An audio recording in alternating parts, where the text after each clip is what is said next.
নিজের চঞ্চলতা এবং মোহনীয় রূপের মধ্য দিয়ে একসময় কোটি মানুষের হৃদয়ে জায়গা করে নিয়েছিলেন আসিফ নজরুলের স্ত্রী শীলা আহমেদ।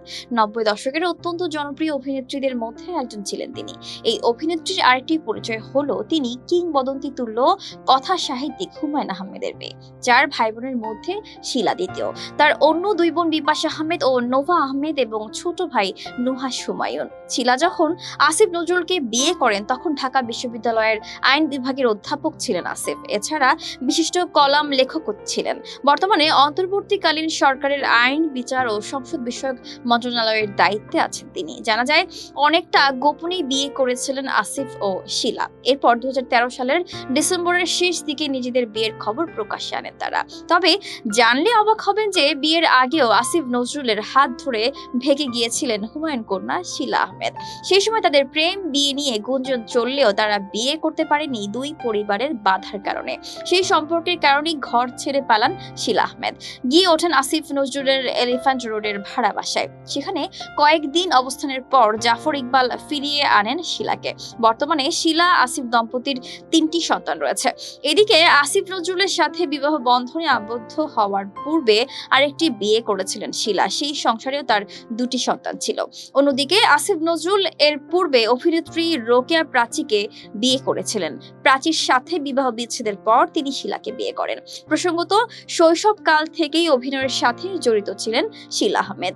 অনেক জনপ্রিয় নাটকে অভিনয় করতে দেখা গেছে তাকে। একসময় তার চঞ্চলতা, বাকপটুতা আর অভিনয়ের সাবলীলতা তাকে এনে দিয়েছিল তারকা খ্যাতি। টেলিভিশনে তিনি আগমন করেছিলেন বহুব্রীহি নাটকে শিশু অভিনেত্রী চরিত্রে অভিনয়ের মাধ্যমে। এছাড়া কোথাও কেউ নেই, প্রিয় পদরেখা, হিমু, নক্ষত্রের রাত এবং ওইজা বোর্ড এর মতো বহু নাটকে দেখা যায় তাকে। 1999 সালে হুমায়ুন আহমেদের পরিচালিত বিটিভির আজ রবিবার নাটকটি দারুণ জনপ্রিয়তা পেয়েছিল। নাটকের পাশাপাশি বিভিন্ন চলচ্চিত্রেও অভিনয় করেছিলেন নিষ্পাপ মুখ ও আদুরে চেহারার এই অভিনেত্রী। 1994 সালে হুমায়ুন আহমেদের পরিচালিত আগুনের পরশমণি ছবিতে অসাধারণ অভিনয় করেছিলেন তিনি। এই চলচ্চিত্রের অভিনয়ের স্বীকৃতি স্বরূপ শ্রেষ্ঠ শিশু শিল্পী বিভাগে জাতীয় চলচ্চিত্র পুরস্কার অর্জন করেছিলেন শীলা। নাটক, সিনেমা বাদে শীলা ক্লোজ আপের বিজ্ঞাপনে মডেল হয়েছিলেন। একসময় শীলা আহমেদের মাধ্যমে বাংলাদেশের সিনেমা এবং নাটকে দর্শক নতুন এক অভিনেত্রীকে খুঁজে পেয়েছিল। অনেকেই ধরে নিয়েছিল এই মেয়ে একদিন টিভি, নাটক ও সিনেমা জগতে নিজের একটা পাকাপোক্ত অবস্থান তৈরি করে নেবেন। অবশ্য সেই পথেই হাঁটছিলেন শীলা আহমেদ, কিন্তু পারিবারিক কারণে মাঝপথে হঠাৎ অভিনয় জগৎ থেকে দূরে সরে যান। আজ রবিবার নাটকের পর তাকে আর টিভিতে তেমন নিয়মিত দেখা গেল না।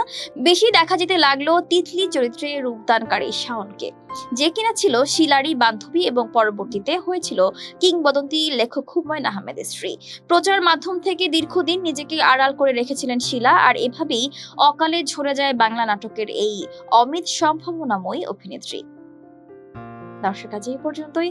আবারও আসবো নতুন নতুন সব তথ্য নিয়ে। সেই পর্যন্ত সবাই ভালো থাকুন, সুস্থ থাকুন, দূরবীন নিজের সাথেই থাকুন। ধন্যবাদ।